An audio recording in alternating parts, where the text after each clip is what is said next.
Chapter का नाम है हमारा रेस्पिरेशन इन ह्यूमन बींग्स। तो रेस्पिरेशन को पढ़ने से ह्यूमन बींग्स के अंदर रेस्पिरेशन को पढ़ने से पहले हमें पता होना चाहिए कि रेस्पिरेशन बेसिकली होता क्या है। रेस्पिरेशन बोलते हैं कि इसको process of breaking down of food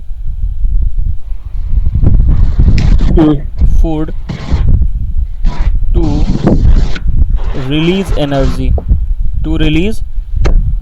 energy.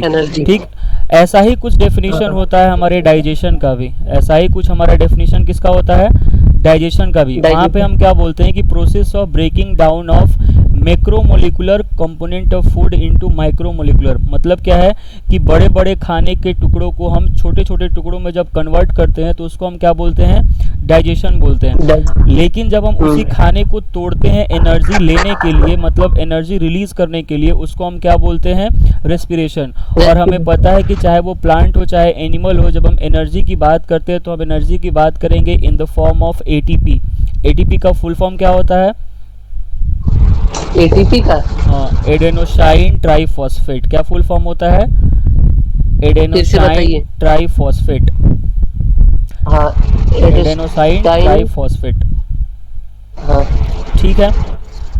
हाँ, तो रेस्पिरेशन हमारे लिए बहुत ही ज़रूरी है। क्यों? देखो, आखिर ये फूड जो हम ब्रेक कर रहे हैं ये कहाँ से हो रहा है? जैसे हमें पता है कि जब हम फोटोसिंथेसिस पढ़ते हैं तो वहाँ पर क्या होता है कि कार्बन डाइऑक्साइड प्लस वाटर मिल करके क्या बनाते हैं? C6H12O6। और इसके साथ में क्या रिलीज होता है? ऑक्सीजन। ठीक। तो होता क्या है कि बेसिकली इस कार्बन का हो जाता है रिडक्शन। कार्बन का क्या हो जाता है? रिडक्शन। और इस पानी का क्या हो जाता है?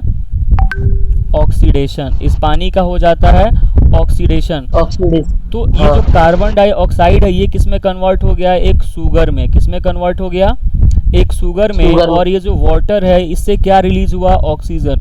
तो सबसे पहला इंपॉर्टेंट क्वेश्चन पूछा जाता है कि जो फोटोसिंथेसिस के टाइम पर ऑक्सीजन रिलीज होता है वो हमें मिलता कहाँ से है? तो हम क्या बोलेंगे कि O2 comes from water. O2 कहाँ से मिलता है? वाटर से मिलता है। अब ये जो शुगर बना है फोटोसिंथेसिस के अंदर, इस शुगर का कुछ ना कुछ इस्तेमाल होगा। तो बेसिकली हम क्या करते हैं? रेस्पिरेशन के अंदर इसी शुगर का ब्रेक डाउन करते हैं। तो ये जो प्रोसेस है इसको तुमने क्या बोला? फोटोसिंथेसिस। इसको तुमने क्या बोला? फोटोसिंथेसिस। फोटोसिंथेसिस के प्रोसेस को रिवर्स कर दोगे, उल्टा कर दोगे, उसी को हम क्या बोल देंगे? रेस्पिरेशन। उसी को हम क्या बोल देंगे? रेस्पिरेशन। तो यहाँ से एक और कॉन्सेप्ट आता है क्या कि फोटोसिंथेसिस होने के लिए हमें CO2 की रिक्वायरमेंट है, लेकिन रेस्पिरेशन को होने के लिए हमें ऑक्सीजन की रिक्वायरमेंट है। किसकी रिक्वायरमेंट है? ऑक्सीजन की रिक्वायरमेंट है। तो फिर यहाँ से क्वेश्चन राइज होता है कि क्या रेस्पिरेशन बस ऑक्सीजन के प्रेजेंस में ही होगा? क्या अगर ऑक्सीजन ना रहे तो रेस्पिरेशन नहीं होगा? तो ऐसा बिल्कुल भी नहीं है। ऑक्सीजन के प्रेजेंस में भी रेस्पिरेशन होता है और ऑक्सीजन के एब्सेंस में भी रेस्पिरेशन होता है। तो जो रेस्पिरेशन ऑक्सीजन के प्रेजेंस में होता है, मतलब O2 के प्रेजेंस में होता है, उसको हम बोलते हैं क्या? Aerobic respiration. क्या बोलते हैं उसको? Aerobic respiration. हाँ, एरोबिक रेस्पिरेशन। और जो O2 के अब्सेंस में होता है उसको हम क्या बोलते हैं? Anaerobic respiration. हाँ, एनएरोबिक रेस्पिरेशन। तो हमारे ह्यूमंस के अंदर बेसिकली ज़्यादातर रेस्पिरेशन कैसा होता है? मोस्टली कैसा होता है? एरोबिक रेस्पिरेशन होता है। ठीक। एनएरोबिक रेस्पिरेशन कब होता है? इस एग्जांपल की बात करें तो फर्मेंटेशन। फर्मेंटेशन कैसा है? एक एनएरोबिक रेस्पिरेशन है। जैसे मान लो कि हमारे बॉडी के अंदर फैट्स को ब्रेक करना है, हमारे बॉडी के अंदर फैट्स को ब्रेक करना है, तो फैट को हम जब ब्रेक करते हैं तो उससे हमें क्या मिलता है? Fatty acid.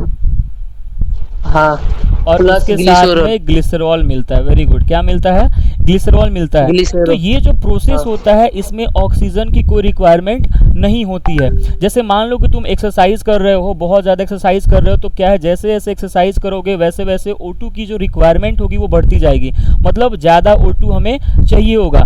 तो जब ज़्यादा O2 चाहिए होगा मतलब कि ऑक्सीजन की हो चुकी है क्या? कमी। जब ऑक्सीजन की कमी होगी तो क्या है, ऐसा तो नहीं है ना कि हमारे बॉडी में से एनर्जी निकलना बंद हो जाएगा। अगर तुम मान लो कंटिन्यू एक्सरसाइज कर रहे हो और तुम्हें एनर्जी ना मिले तो क्या तुम कंटिन्यू एक्सरसाइज कर पाओगे? नहीं कर पाओगे। तुम मान लो दौड़ रहे हो और दौड़ोगे तो तुम्हें ज़्यादा O2 की रिक्वायरमेंट होगी। ठीक है। तो हाँ। क्या है, हमारा बॉडी O2 के रिक्वायरमेंट को फुलफिल कैसे करता है, बिना ऑक्सीजन के प्रेजेंस में भी वो हमारे बॉडी के फैट्स को तोड़ता है, और फैट्स को तोड़ता है तो उससे हमें क्या मिलता है, फैटी एसिड और ग्लिसरॉल, और आगे जाके ये एनर्जी रिलीज कर देते हैं। तो आया समझ में कि ऑक्सीजन के प्रेजेंस में भी हो सकता है और ऑक्सीजन के एब्सेंस में भी Absence में। हो सकता है। तो अभी तक बात हमारी क्या हुई कि रेस्पिरेशन का डेफिनेशन क्या है, रेस्पिरेशन होता कितने तरह से है। और एक बात हाँ। क्या है कि जो हमारा ये फोटोसिंथेसिस था, फोटोसिंथेसिस कैसा प्रोसेस है, वैसा प्रोसेस जिसमें कुछ बन रहा होता है उसको हम बोलते हैं क्या, एनाबॉलिक प्रोसेस। क्या बोलते हैं, एनाबोलिक। Anabolic process. जब कुछ बन रहा होता है, किसी चीज का सिंथेसिस हो रहा होता है, उसको हम क्या बोलते हैं, एनाबॉलिक प्रोसेस। एनाबोलिक। इस एनाबॉलिक को एक और नाम देते हैं क्या, एंडरगोनिक प्रोसेस। क्या बोलते हैं, एंडरगोनिक। एंटरबोड। एंडरगोनिक का मतलब क्या होता है कि वैसा प्रोसेस जिसमें एनर्जी की रिक्वायरमेंट हो, एनर्जी की ज़रूरत हो, उसको हम क्या बोलते हैं, एंडरगोनिक प्रोसेस। जैसे देखो यहाँ पर CO2 और पानी का तो इस्तेमाल कर ही रहे हैं, इसके साथ साथ एक बहुत इंपॉर्टेंट फैक्टर क्या होता है, लाइट। बिना लाइट की उपस्थिति में फोटोसिंथेसिस नहीं होगा। तो एनाबॉलिक प्रोसेस और एंडरगोनिक प्रोसेस किसको बोलते हैं, आया समझ में, वैसा प्रोसेस जहां पर कि कुछ बनेगा उसको हम क्या बोलेंगे, एनाबॉलिक प्रोसेस। और उस प्रोसेस के दौरान, उस प्रोसेस में कुछ बनने के दौरान जो एनर्जी रिक्वायर्ड होता है उस प्रोसेस को हम क्या बोलते हैं, एंडरगोनिक प्रोसेस। तो जब फोटोसिंथेसिस एनाबॉलिक प्रोसेस और एंडरगोनिक प्रोसेस हो गया, तो हमारा ये जो रेस्पिरेशन होता है, रेस्पिरेशन कैसा होता है, रेस्पिरेशन होता है हमारा कैटाबॉलिक प्रोसेस। क्या होता है, कैटाबॉलिक प्रोसेस। कैटाबॉलिक प्रोसेस क्यों बोल रहे हैं, क्योंकि जो खाना हमने फोटोसिंथेसिस के अंदर बनाया था, रेस्पिरेशन के अंदर हम उसी खाने को क्या कर रहे हैं, तोड़ रहे हैं। ठीक, तो ये हो गया कैटाबॉलिक प्रोसेस। और क्या है, रेस्पिरेशन में एनर्जी रिलीज होता है, तो वैसा प्रोसेस जिसके अंदर एनर्जी रिलीज होता है उसको हम बोलते हैं क्या, एक्सरगोनिक प्रोसेस। क्या बोलते हैं, एक्सरगोनिक प्रोसेस। क्या बोलते हैं, एक्सरगोनिक प्रोसेस। एक सेकेंड, हेलो। हाँ। हाँ, क्लास ले रहे हैं अभी, थोड़ा कुछ देर बाद फोन करते हैं। तो क्या बोलते हैं उसको, एक्सरगोनिक प्रोसेस बोलते हैं। तो आया समझ में कि एनाबॉलिक, कैटाबॉलिक, एंडरगोनिक, एक्सरगोनिक क्या होता है। मैं यहाँ से एक बार लिख देता हूँ अच्छे से, क्या कि एनाबॉलिक प्रोसेस किसको बोलते हैं, कि दोज प्रोसेस वेयर सिंथेसिस अकर। ठीक, मतलब कि कुछ ना कुछ बने। एंडरगोनिक प्रोसेस किसको बोलते हैं, कि वैसा प्रोसेस जहां एनर्जी की रिक्वायरमेंट होती है। किसकी रिक्वायरमेंट, एनर्जी की रिक्वायरमेंट। एनर्जी की रिक्वायरमेंट होती है। ठीक, कैटाबॉलिक प्रोसेस क्या होता है, कैटाबॉलिक प्रोसेस सिंपली क्या होता है, ब्रेकडाउन प्रोसेस। कैसा प्रोसेस, ब्रेकडाउन। ब्रेकडाउन प्रोसेस, मतलब यहाँ पे कुछ ना कुछ टूटेगा। और एक्सरगोनिक किसको बोला था मैंने, एक्सरगोनिक प्रोसेस मैंने किसको बोला था, कि एनर्जी रिलीज होगा। तो क्या बोलेंगे, रिलीज ऑफ एनर्जी। तो पहले इसका स्क्रीनशॉट ले लो, ले लिया, इसका ले लो, ले लिया इसका। चलो अब आगे बढ़ते हैं, क्या कि ब्रीदिंग क्या होता है। देखो दोनों देखने में तो सेम सेम लगता है, क्या कि ब्रीदिंग और फिर एक और हमारा क्या है, रेस्पिरेशन। एक क्या है हमारा, रेस्पिरेशन।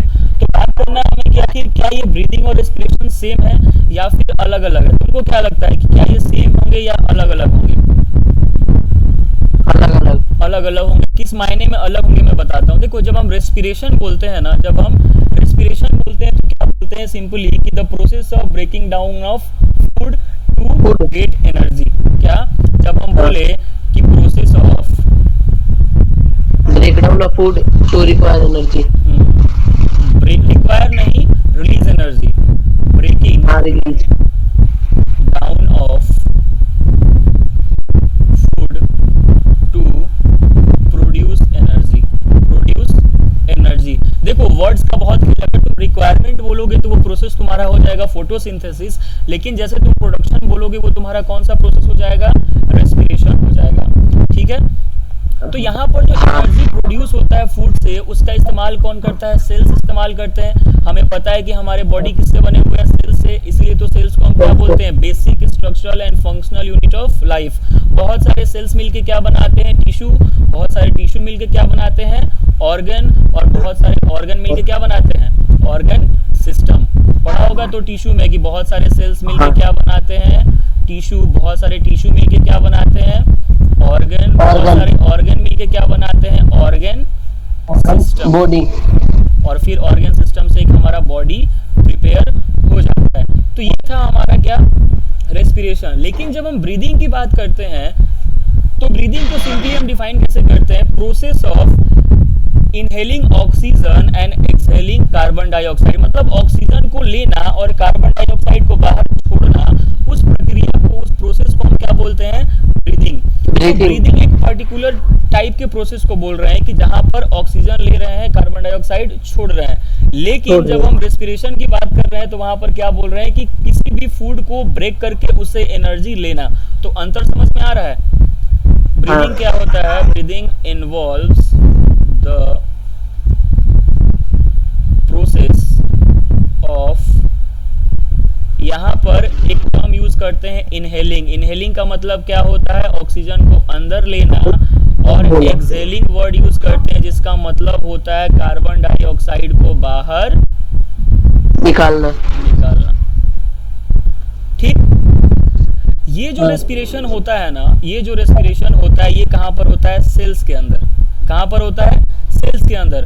हर सेल्स के अंदर रेस्पिरेशन होता है। सारे सेल्स रेस्पिरेशन करते हैं, इसलिए एनर्जी को रिलीज करने के लिए और एनर्जी लेके काम करने के लिए। लेकिन हमारा जो ब्रीदिंग होता है ये कहाँ पर होता है? लंग्स के अंदर। कहाँ पर होता है? लंग्स के अंदर होता है।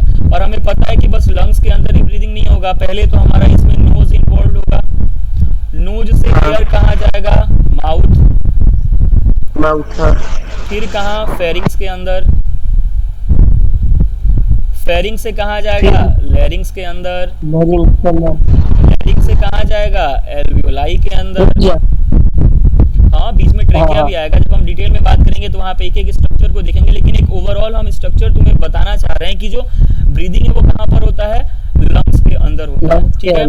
देखो, ब्रीदिंग को हम लोग कंट्रोल कर सकते हैं। होता है ना कि कुछ सेकंड के लिए हम अपना सांस रोक लेते हैं, तो जब हम सांस रोक लिए अपना, तो ना तो हवा बाहर जा रहा है और ना ही हवा अंदर आ रहा है। तो वैसे प्रोसेस जो हमारे कंट्रोल में होते हैं उसको हम क्या बोलते हैं? Voluntary process. कैसा प्रोसेस? Voluntary process. का स्क्रीनशॉट ले लो। कहाँ पे लिखे हैं? ये जो दिख रहा है, स्क्रीनशॉट ले लो इसका। ब्रीदिंग लिखी है? नहीं दिख रहा है क्या स्क्रीन?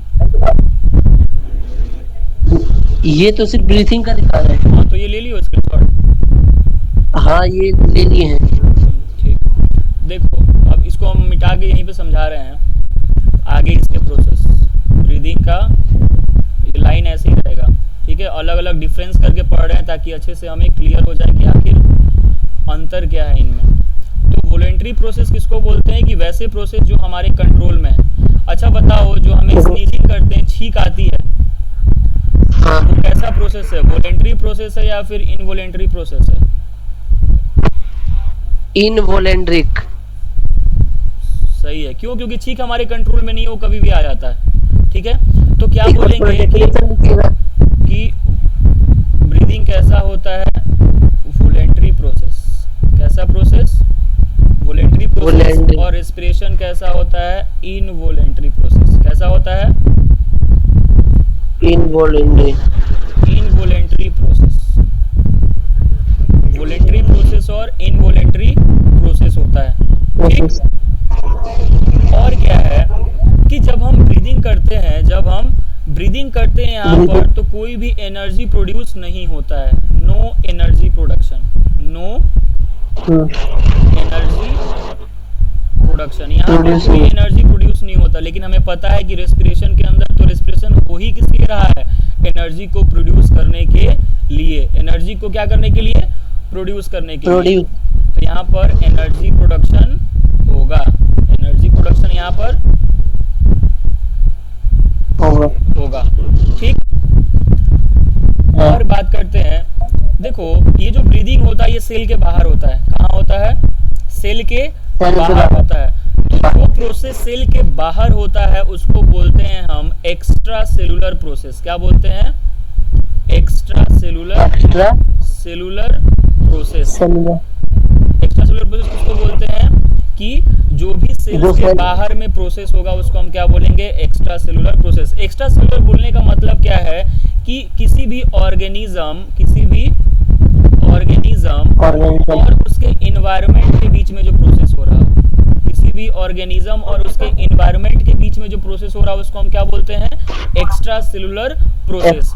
लेकिन जो रेस्पिरेशन है ये कहाँ होता है? सेल्स के अंदर होता है, इसीलिए इसको हम क्या बोलते हैं? Intra cellular process. क्या बोलते हैं?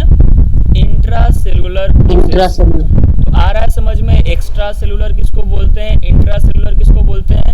इंट्रा सेलुलर क्यों बोला? क्योंकि ये इनसाइड द सेल हो रहा है, सेल्स के अंदर हो रहा है। ठीक है। हाँ। और खास बात क्या है इसका, और देखते हैं हम कि ये जो ब्रीदिंग होता है ये रेस्पिरेटरी ऑर्गन्स के थ्रू होता है। ये इसमें ऑर्गन्स भाग लेते हैं। जैसे हमारा ऑर्गन्स में कौन कौन आ जाएगा? जैसे नोज हो गया, लंग्स हो गए, ये ऑर्गन्स भाग लेते हैं ब्रीदिंग के अंदर। लेकिन रेस्पिरेशन के अंदर कोई ऑर्गन्स भाग नहीं लेते हैं, बल्कि सेल्स और उनके सेल ऑर्गेनेल्स भाग लेते हैं। सेल ऑर्गेनेल्स का एक दो एग्जांपल दे सकते हो? सेल ऑर्गेनेल्स का एग्जांपल। सेल ऑर्गेनेल्स किसको बोलते हैं? जब तुम सेल पढ़ते हो तो माइटोकॉन्ड्रिया, याद आया? माइटोकॉन्ड्रिया को क्या बोलते हैं? Power house of cell. क्या बोलते हैं? Power house of cell. क्यों? क्योंकि यहीं पर एटीपी बनता है। एटीपी का प्रोडक्शन कहाँ पर होता है? माइटोकॉन्ड्रिया के अंदर।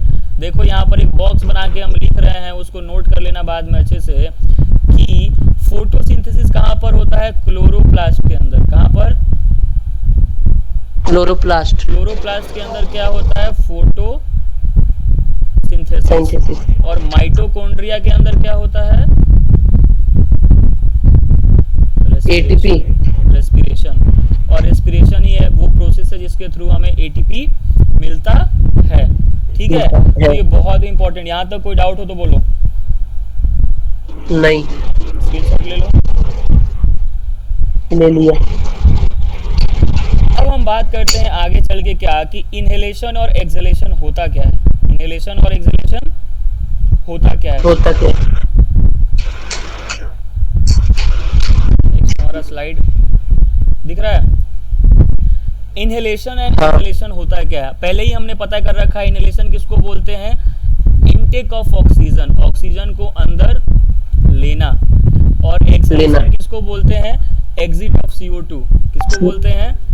Exit of CO2। मतलब CO2 को बाहर निकालना। ठीक है। तो देखो होता क्या है कि गैसेस कहाँ से कहाँ जाते हैं? जहां पर पार्शियल प्रेशर का नाम सुना है? प्रेशर का नाम सिंपल सी बात है। प्रेशर का नाम सुना है तो मान लो कि यहाँ पर प्रेशर ज्यादा है, यहाँ पर प्रेशर ज्यादा है और यहाँ पर प्रेशर कम है। तो गैस जो है ना वो जहां पर ज्यादा प्रेशर होता है वहां से जहां पर कम प्रेशर होता है वहां जाते हैं। ठीक है। इसका मतलब कि अगर हमें ऑक्सीजन को अंदर लेना है तो हमारे बॉडी के अंदर प्रेशर को क्या करना पड़ेगा? कम करना पड़ेगा। ज्यादा। हाँ, कम। क्यों? क्योंकि गैसेस ज्यादा जहां पर प्रेशर होता है वहां से कम प्रेशर वाले की तरफ जाते हैं। ठीक। तो इसका मतलब क्या है कि बाहर से अगर हवा हमें अंदर लेना है तो उसके लिए हमारे बॉडी के प्रेशर को कम करना पड़ेगा। उस प्रेशर का नाम होता है पार्शियल प्रेशर। क्या बोलते हैं उसको? Partial pressure. तो हमें क्या करना पड़ेगा कि हमारे लंग्स के अंदर के पार्शियल प्रेशर को क्या करना पड़ेगा? कम करना पड़ेगा। ठीक। तो जैसे तुम सांस लेते हो तो क्या होता है? तुम्हारा चेस्ट सामने की ओर आता है। क्या होता है? चेस्ट तुम्हारा सामने की ओर आता है। जब सामने की ओर आता है तो तुम्हारा डायफ्राम क्या है? कॉन्ट्रैक्ट कर जाता है। क्या कर जाता है? कॉन्ट्रैक्ट कर जाता है, नीचे की तरफ हो जाता है। हाँ। ठीक है। तो उस प्रोसेस को हम क्या बोलते हैं, इनहेलेशन। फोटो में तुम्हें दिख रहा होगा, देखो कि यहाँ पर हमारा डायफ्राम क्या है, नीचे की ओर आ रहा है। कहाँ आ रहा है, नीचे की ओर। तो यहाँ से हम एयर को लेते हैं। एयर कब आएगा हमारे अंदर, जब पार्शियल प्रेशर ऑक्सीजन का, कब आएगा एयर हमारा अंदर, जब पार्शियल प्रेशर को हम लिखते हैं किससे, पी से। तो जब पार्शियल प्रेशर ऑफ ऑक्सीजन क्या हो जाएगा, कम होगा हमारे बॉडी के अंदर, हमारे बॉडी के अंदर, तब क्या होगा, ऑक्सीजन अंदर आएगा। तब ऑक्सीजन क्या होगा, अंदर आएगा। इसका मतलब कि पार्शियल प्रेशर ऑफ O2 अगर एटमॉस्फेयर में ज्यादा है तो हमें अपने अंदर पार्शियल प्रेशर ऑफ O2 को अपने अंदर क्या करना होगा, कम कर लेना होगा। क्या करना होगा, कम कर लेना होगा। तो हवा हमारे अंदर आ जाएगा। फिर हमें एक्सहेलेशन करना होता है, तो हम क्या करते हैं कि अपने सांस जब छोड़ते तो क्या होता है, हमारे चेस्ट जो है वो पीछे की तरफ जाता है और डायफ्राम हमारा कहाँ आ जाता है, ऊपर की तरफ आ जाता है। डायफ्राम कहाँ आ जाता है, ऊपर की तरफ, मतलब डायफ्राम हमारा रिलैक्स हो जाता है। तुम सांस लेके देखो, जब सांस लोगे तो चेस्ट तुम्हारा सामने की ओर आएगा, चेस्ट तुम्हारा सामने की ओर आएगा, ऊपर की तरफ और सामने की ओर, ऊपर की तरफ और सामने की ओर आएगा। और जो तुम्हारा डायफ्राम है वो कॉन्ट्रैक्ट कर जाएगा नीचे की तरफ, ठीक है। और जैसे ही तुम सांस छोड़ोगे तो क्या होगा कि तुम्हारा चेस्ट पीछे की तरफ चला जाएगा फिर से, और जो तुम्हारा डायफ्राम था वो रिलैक्स होकर ऊपर की ओर आ जाएगा। तो क्वेश्चन पूछा जाता है क्या कि जब इनहेलेशन होता है तो डायफ्राम नीचे जाता है या ऊपर, क्या बोलोगे, नीचे। फिर क्वेश्चन पूछा जाता है कि चेस्ट हमारा सांस लेते समय सामने आता है, तो बोलोगे हाँ, ठीक। और एक्सहेलेशन के टाइम पे हमारा चेस्ट कहाँ चला जाता है, पीछे की तरफ चला जाता है। मतलब कि हमारे जो रिब्स होते हैं वो क्या हो जाते हैं, रिलैक्स हो जाते हैं, ठीक है। हाँ, स्क्रीनशॉट ले लो, ले लिया। अब आते हैं हम किसपे, parts of human respiratory system पे, ठीक है। सबसे पहले बात है कि हमें एयर को कहाँ पहुंचाना है। एयर को बोले तो ऑक्सीजन को कहाँ पहुंचाना है, एल्वियोलाई के अंदर। कहाँ पर, एल्वियोलाई के अंदर। ये एल्वियोलाई वही जगह है जहाँ पर गैसेस का एक्सचेंज होता है। तो यहाँ क्या बोलेंगे कि गैसियस एक्सचेंज होता है। कहाँ पर, एल्वियोलाई के अंदर। गैसियस एक्सचेंज कहाँ पर होता है, एल्वियोलाई के अंदर होता है। तो एयर सबसे पहले कहाँ जाता है, हमारे नोज में। कहाँ जाता है, एयर सबसे पहले नोज में। नोज से फिर कहाँ जाता है, नेजोफेरिंक्स में। कहाँ जाता है, नेजोफेरिंक्स। ये क्या होता है, देखो जो हमारा फेरिंग्स होता है ना, जो हमारा फेरिंग्स होता है, उसके दो पार्ट होते हैं। उसके दो पार्ट होते हैं, एक होता है नेजोफेरिंक्स और एक होता है ओरोफेरिंक्स, ठीक। तो ओरोफेरिंक्स होता है फूड और वाटर को ले जाने के लिए, फूड एंड वाटर को ले जाने के लिए, और नेजोफेरिंक्स से क्या जाता है, एयर। इसीलिए फेरिंग्स के लिए कहा जाता है कि common passage for food and air. मतलब कि इसको बोला जाता है कि एक कॉमन रास्ता है जिसके थ्रू पानी, खाना और हवा दोनों जाते हैं, ठीक है। हाँ, आया समझ में। हाँ। जैसे तुम्हें मैं डायग्राम से दिखाऊं तो देखो यहाँ पर क्या है, नेजल कैविटी। नेजल कैविटी कहाँ पर होगा, हमारे नेजल कैविटी होगा हमारे कहाँ पर, नोज के अंदर। कहाँ पर होगा, नोज के अंदर। फिर नोज के अंदर क्या होता है, नॉस्ट्रिल। जो तुम्हारे नाक का दोनों छेद है उसको हम क्या बोलते हैं, नॉस्ट्रिल। क्या बोलते हैं उसको, नॉस्ट्रिल। तो सबसे पहले सांस हम लिए नॉस्ट्रिल से ही तो जाएगा हवा ना। नॉस्ट्रिल से कहाँ पर जाएगा, नेजल कैविटी के अंदर। नेजल कैविटी से कहाँ जाएगा, इस फेरिंग्स के पास। फिर फेरिंग्स से कहाँ जाएगा, लेरिंग्स के पास।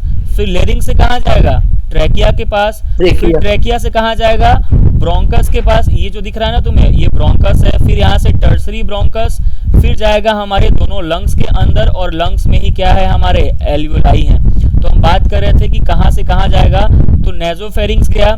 नेजोफेरिंग्स से कहाँ पर जाएगा, ये नेजोफेरिंग्स से जाएगा लेरिंग्स के अंदर।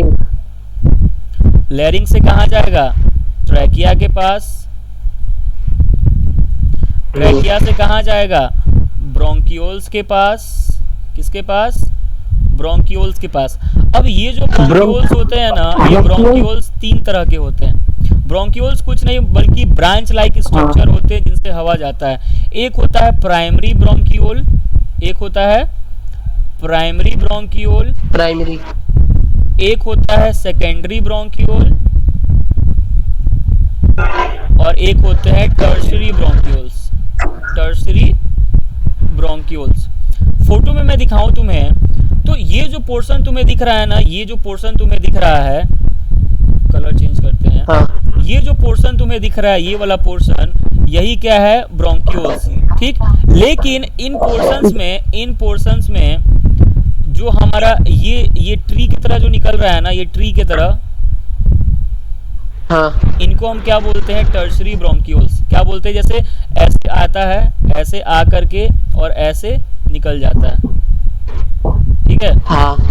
ऐसे निकल जाता है, और यहाँ पर क्या है? एल्वियोलाई होते हैं। यहाँ पर क्या है? एल्वियोलाई होते हैं। एल्वियोलाई। तो यहाँ से लेकर के और ये जो पोर्शन होता है, इसी को हम क्या बोलते हैं? ब्रोंकियोल्स। मतलब कि ट्रेकिया के नीचे से लेके और एल्वियोलाई के पहले तक का जो हिस्सा होता है, उसको हम क्या बोलते हैं? ब्रोंकियोल्स। ध्यान से सुनो क्या बोल रहा हूँ मैं। ट्रेकिया से लेके और एल्वियोलाई तक के जो बीच का दूरी है, वो क्या होता है? ब्रोंकियोल्स होता है। क्या होता है वो? ब्रोंकियोल्स होता है। और ब्रोंकियोल्स भी कितने तरह के होते हैं? 3 तरह के होते हैं। 3। ठीक है? हाँ। चलो, तो आया समझ में कि पार्ट्स कौन कौन से होते हैं ह्यूमन रेस्पिरेटरी सिस्टम के? ब्रोंकियल्स का तीसरा नाम? Tertiary bronchiole. 3 डिग्री मतलब क्या होता है? टर्शियरी। 3 डिग्री मतलब क्या होता है? टर्शियरी। और 2 डिग्री मतलब क्या होता है? सेकेंडरी। शॉर्ट फॉर्म में सेकेंडरी को किससे लिखते हैं? 2 डिग्री से। टर्शियरी को किससे लिखते हैं? 3 डिग्री से। और प्राइमरी को किससे लिखते हैं? 1 डिग्री से। शॉर्ट फॉर्म ऐसा कहीं भी लिखा हुआ मिल जाए, उसका मतलब समझ जाना है। ठीक है, चलो अब हम बात, ये फोटो दिख गया तुम्हें? ये फोटो दिमाग में होना चाहिए एकदम। ठीक, अब बात करते हैं हम किसके बारे में? नोज के बारे में। किसके बारे में? नोज के बारे में। हमें पता है कि जो हम एयर ले रहे हैं अपने अंदर, वो किसके थ्रू आ रहा है? नोज के थ्रू आ रहा है। तो मतलब कि ये पहला स्टेप हुआ किसका? रेस्पिरेशन का। किसका? First step of breathing.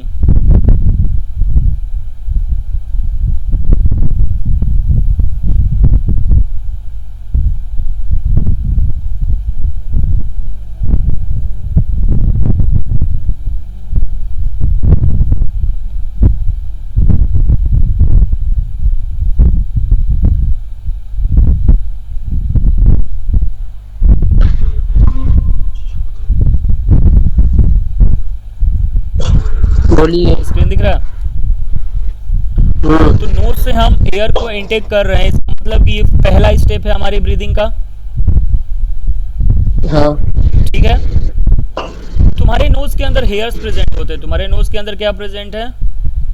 Hairs present होते हैं। वो हेयर्स क्या करते हैं कि जो तुम एयर ले रहे हो अपने अंदर, मतलब ऑक्सीजन जो ले रहे हो अपने अंदर, उसके साथ कुछ डस्ट पार्टिकल्स भी तो होते हैं। उसके साथ कुछ डस्ट पार्टिकल्स होते हैं। तो बेसिकली हेयर्स क्या करते हैं कि एयर को फिल्टर करते हैं। क्या करते हैं? Filtration of air. एयर को क्या करते हैं? फिल्टर करते हैं। फिल्टर करके जो डस्ट पार्टिकल्स होते हैं, वो हेयर्स क्या करते हैं? अपने साथ उनको अटैच कर लेते हैं, और फिर एयर हमारे बॉडी के अंदर, लंग्स के अंदर क्या है? चला जाता है। नोज जो है, नोज हमारा एक बोन से बना होता है, जिसको हम बोलते हैं कार्टिलेज बोन। कौन सा बोन? कार्टिलेज। कार्टिलेज बोन से हमारा नोज बना होता है। ठीक है, और मसल्स भी होते हैं। और क्या? स्किन। ठीक है, चलो, जब तुम सांस लेते हो बहुत तेजी में, तो क्या है देखना, नाक से क्या है? गर्म हवा निकलता है। नाक से गर्म हवा निकलता है। ठीक है, तो हमारे नोज के अंदर जो प्रेजेंट है हेयर्स और जो हमारे मसल्स वगैरह प्रेजेंट है, वो क्या करते हैं कि टेम्परेचर रेगुलेशन में भी मदद करते हैं, तापमान को मेंटेन करते हैं वो। ठीक है, अब बात करते हैं हम किसके बारे में? नोज का बात हो गया। अब बात कर लेते हैं यहीं पर फेरिंग्स के बारे में। मैंने हेडिंग नहीं दे रखा, अभी देता हूँ। किसके बारे में? फेरिंग्स के बारे में। फेरिंग। फेरिंग्स के बारे में सबसे इम्पोर्टेंट पॉइंट क्या है कि ये है common passage for food and air. Common passage for food and air, ठीक है। फेरिंग्स को हम और किस नाम से जानते हैं? इसको हम थ्रोट भी बोलते हैं। क्या बोलते हैं? थ्रोट। क्या बोलते हैं इसको? थ्रोट भी बोलते हैं। ये एक मस्कुलर स्ट्रक्चर होता है। कैसा स्ट्रक्चर होता है? मस्कुलर स्ट्रक्चर होता है, ठीक बात। अब ये जो फेरिंग्स होता है, इस फेरिंग्स के कुछ पार्ट्स होते हैं। जैसे मैंने बताया था कि नेजोफेरिंग्स, ओरोफेरिंग्स, ठीक।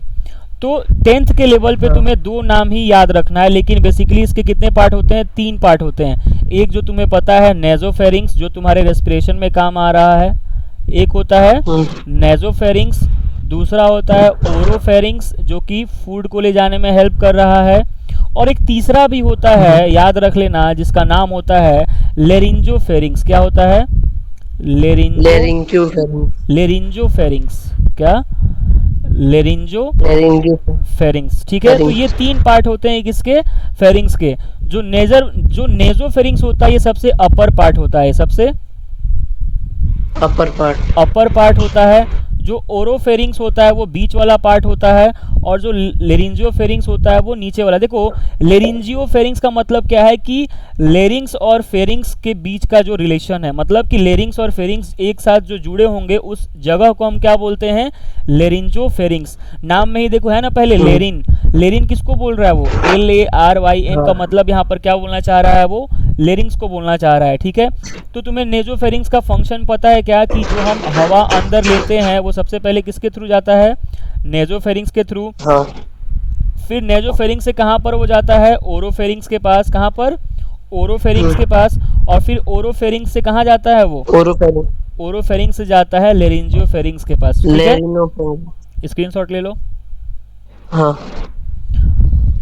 अब देखो, इसको थोड़ा हम रफ करते हैं। अब देखो, तुमने अगर डाइजेस्टिव सिस्टम पढ़ा होगा, तुमने डाइजेस्टिव सिस्टम पढ़ा होगा तो वहाँ पर ये तुमने पढ़ा होगा क्या कि जैसे देखो हमारे पास क्या है? 2 पाइप होते हैं। एक पाइप होता है विंड पाइप और एक पाइप होता है फूड पाइप, ठीक। एक होता है ना विंड पाइप और एक होता है फूड पाइप। जब तुम किसी को सामने से देखते हो ना तो ये पाइप एक के पीछे एक दिखते हैं, ठीक है। लेकिन तुम किसी को ऐसे घुमा के देखोगे तो ये आगे पीछे मतलब ऐसे रहते हैं, ठीक है। तो जो आगे वाला पाइप होता है उसको हम क्या बोलते हैं? Wind pipe. क्या, कौन सा पाइप बोलते हैं? Wind pipe. जो पीछे वाला होता है उसको हम क्या बोलते हैं? Food pipe. तो ये फूड पाइप है, इसके ऊपर कोई ढक्कन नहीं होता है, लेकिन ये जो विंड पाइप है ना, इसके ऊपर एक ऐसा ढक्कन होता है, इसको हम बोलते हैं एपिग्लोटिस। क्या बोलते हैं? एपिग्लोटिस क्या करता है कि जैसे तुम कुछ खाना निगलते हो तो ये हवा वाले पाइप को बंद कर देता है ताकि इसमें कोई भी खाने का कण, पार्टिकल कोई भी खाने का ना जा पाए, ठीक। तो एपिग्लोटिस कहाँ पर प्रेजेंट होता है? विंड पाइप के ऊपर। फंक्शन क्या है इसका कि जब भी हम कोई फूड पार्टिकल को स्वेलो करते हैं, मतलब निगलते हैं, उस टाइम पे ये क्या कर देता है कि विंड पाइप को बंद कर देता है, ठीक है। देखना कभी तुम खुद से करके कि एक साथ तुम किसी चीज को निगलते हुए सांस नहीं ले पाओगे। अगर एक साथ कोई चीज तुम निगल रहे हो तो सांस नहीं ले सकते हो। क्यों? क्योंकि जैसे ही तुम किसी चीज को निगल रहे हो क्या हो रहा है? जो विंड पाइप है उसका ढक्कन बंद कर दे रहा है उसको। जब बंद कर दे रहा है तो हवा अंदर जाएगा ही नहीं। जब हवा अंदर जाएगा ही नहीं तो तुम सांस ले पाओगे? नहीं ले पाओगे। जब खाना खाते वक्त गलती से अगर ठीक टाइम पे एपिग्लोटिस विंड पाइप को ढक नहीं पाता है तो हमें खाने वक्त क्या है? खांसी आने लगता है, बोलते हैं ना खाना अटक गया। तो वो क्या है कि अच्छे से एपिग्लोटिस ने अपना काम नहीं किया। अगर एपिग्लोटिस अपना अच्छे से काम कर दिया होता तो फिर कोई दिक्कत नहीं होती। तो एपिग्लोटिस के बारे में एक और चीज़ याद रखना क्या कि ये एक कार्टिलेजिनियस फ्लैप लाइक स्ट्रक्चर होता है। कैसा? कार्टिलेजिनियस फ्लैप लाइक स्ट्रक्चर होता है।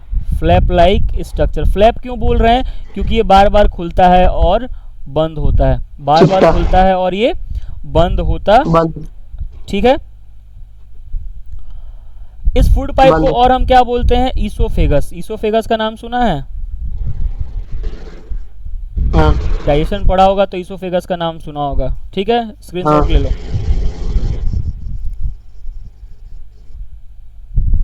हम्म, ले लिया?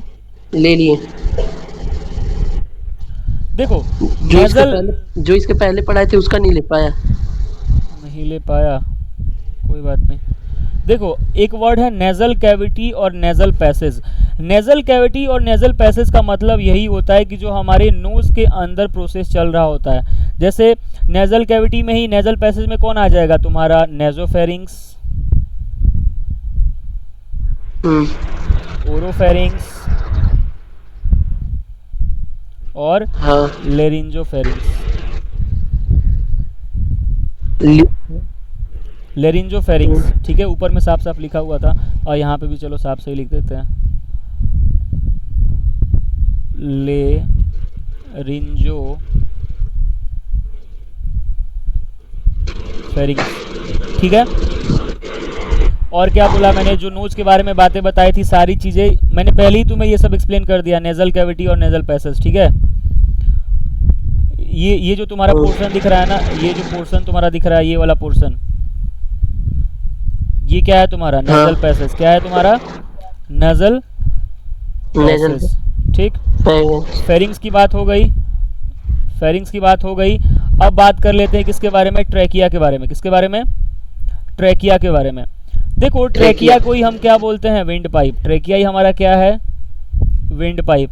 देखो एग्जाम में सीधे सीधे एमसीक्यू आता है कि विंड पाइप किसको बोलते हैं, फूड पाइप किसको बोलते हैं, एपिग्लोटिस का फंक्शन क्या होता है, फेरिंग्स को क्या बोलते हैं। ये सब जो है अभी जितना बता रहे हैं ना, सारे एग्जाम्स में क्वेश्चन अधिकतर पूछे जाते हैं, ठीक है। तो ट्रैकिया क्या है? विंड पाइप होता है, एक लॉन्ग ट्यूब जैसा, ठीक है। और वो आगे जाके डिवाइड होता है किस में? लेफ्ट और राइट ब्रोंकाई में। जैसे फोटो में देखो तो यहाँ पर देखो, इसको रफ कर देते हैं तो तुम्हें अच्छे से दिखेगा। ये देखो, ये आया तुम्हारा ट्रैकिया। कलर चेंज कर लेता हूँ।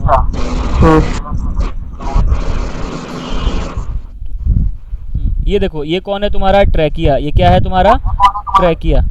और ये ट्रैकिया देखो आगे जाके लेफ्ट और राइट ब्रोंक्यूल्स में डिवाइड हो रहा है। हाँ। एक लेफ्ट लंग में जा रहा है, एक राइट लंग में जा रहा है। तो ट्रैकिया के लिए क्या बोलते हैं हम? ट्रैकिया के लिए बोलते हैं कि divide into left and two parts. Right brung. Bronchioles. Left and right bronchioles, ठीक है। ये ट्रैकिया लगभग 5 इंच लंबा ट्यूब होता है। कितना लंबा? 5 इंच। 5 इंच लंबा तो बोल रहे हैं लेकिन कितना है? 5 इंच, ठीक है। तो 5 इंच कितना लंबा होता है तुम समझ लो। और इस ट्रेकिया के चारों तरफ, इस ट्रेकिया के चारों तरफ एक सेल्स का लाइनिंग होता है। इसको हम क्या बोलते हैं? Pseudo stratified ciliated columnar epithelium का। किसका? सूडो स्ट्रेटिफाइड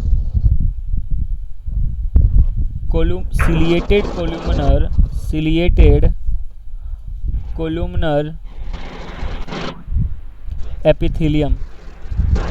चारों तरफ से किससे घिरा हुआ होता है? Pseudo stratified ciliated columnar epithelium से घिरा हुआ होता है। इसको याद रखना है, एग्जाम में पूछा जाता है, ठीक है। और इस ट्रेकिया के अंदर ही सी शेप के क्या है? कुछ स्ट्रक्चर बनते हैं। सी शेप के क्या है? कुछ स्ट्रक्चर बोलते हैं। इसको हम लोग क्या बोलते हैं? Hyaline cartilage rings. क्या बोलते हैं? Hyaline cartilage rings. तो ये जो रिंग्स बने होते हैं वो किससे बने होते हैं? हाइलिन कार्टिलेज से। किससे बने होते हैं? हाइलिन कार्टिलेज से। इसलिए इनको हम क्या बोलते हैं? हाइलिन कार्टिलेज रिंग्स, ठीक है। तो सबसे पहला बात है कि ट्रेकिया का फंक्शन क्या है। तो सबसे पहला फंक्शन तो यही है कि हमारे जो फेरिंग से एयर आ रहा है उसको कहाँ तक पहुँचाएगा? ये हमारे लंग्स तक पहुँचाएगा। कहाँ पहुँचाएगा? लंग्स तक पहुंचाएगा। लंग, फिर क्या करता है कि ये इसके पास कुछ म्यूकस मेम्ब्रेन्स होते हैं, कुछ म्यूकस सेल्स होते हैं जो कि म्यूकस सिक्रीट करते हैं। क्या करते हैं? म्यूकस सिक्रीट करते हैं, म्यूकस जो कि ट्रेकिया के अंदर जितने डस्ट होते हैं उनको वो इकट्ठा करते हैं। क्या करते हैं? म्यूकस होता है। क्या होता है इसके इकट्ठा। पास? म्यूकस। म्यूकस क्या करता है? जैसे हमारे नोज के अंदर हेयर्स है, वो क्या कर रहा है? एयर को फिल्टर कर रहा है, एयर में जितने भी डस्ट है उसको ट्रैप कर ले रहा है। वैसे ही ट्रेकिया के अंदर क्या होता है? म्यूकस। और ट्रेकिया के अंदर म्यूकस क्या करता है कि डस्ट को क्या कर लेता है? ट्रैप कर लेता है। मतलब कि ट्रेकिया को साफ करने का काम किसका? म्यूकस का। किसका? म्यूकस का। म्यूकस क्या का। बोलेंगे कि डस्ट को ट्रैप कर लेगा। और क्या बोल सकते हैं कि collects impurities. Collects impurities. Impurities. ठीक है, ले लो स्क्रीन। हाँ,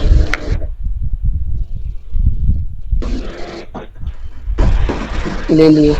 तो आज इतना ही पढ़ते हैं, जितना पढ़ाया उतना रिवीजन करो। फिर अगले क्लास में क्या देखेंगे कि कैसे हमारे बॉडी के अंदर O2 और CO2 का ब्लड में एक्सचेंज होता है। ठीक है, बेसिकली देखो, कुछ भी हम जो हाँ। खाते हैं या फिर एयर में हम ऑक्सीजन ले रहे हैं, ये सारे एक जगह से दूसरे जगह ट्रांसपोर्ट किसके थ्रू होता है? ब्लड के थ्रू होता है। कुछ भी हम भोजन हाँ। खाते हैं, कुछ भी फूड ले या फिर एयर ले या मेडिसिन कुछ भी ले, वो एक जगह से दूसरे जगह हमारे बॉडी में किसके थ्रू जाता है? ब्लड के थ्रू जाता है। तो अगले क्लास में हम यही देखेंगे कि आखिर ब्लड के थ्रू वो जाता कैसे है, जाता है तो उसका एक्सचेंज टिश्यू के साथ कैसे होता है। ठीक है, तो आया समझ में पूरा आज? हाँ। कोई डाउट हो तो बोलो। ये नोज के